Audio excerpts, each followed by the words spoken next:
Quina millor manera que afrontar una autèntica pallissa que amb humor. Viva el Rosa!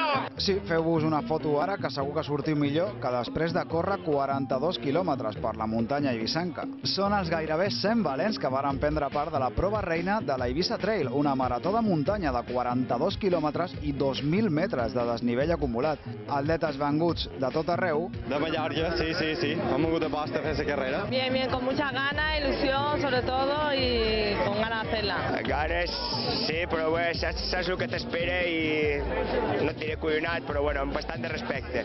Varen participar a una prova que, ja posats a ser valents, va homenatjar el més valent de tots, en Juanjo Serra, que fa uns mesos va creuar nedant de Xàbia a Eivissa. La sortida del passeig marítim va donar pas a un recorregut per l'interior i el litoral de Sant Antoni. Molts de quilòmetres regats de voluntaris i d'una duresa extrema si parlem d'una illa a priori no gaire muntanyosa.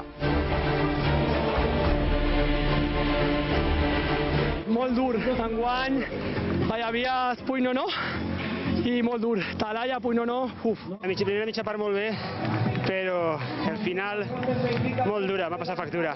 Els primers en arribar a la meta varen ser els guanyadors de la Light Trail de 10 quilòmetres i la mitja marató.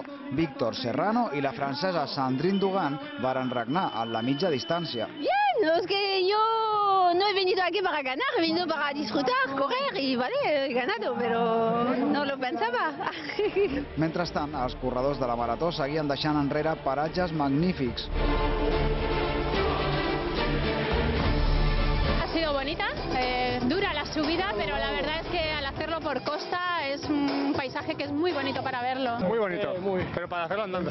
I per fi, 3 hores i 3 quarts després de la sortida, creuava la meta el favorit, l'eivissenc Samuel Urbano. S'imposava amb molta autoritat a casa seva. No em puc creure, increïble. Després de l'any passat haver-hi perdut aquesta, i tan malament que em va anar, volia guanyar-la i a més guanyar-la d'aquesta forma ha estat increïble, però increïble.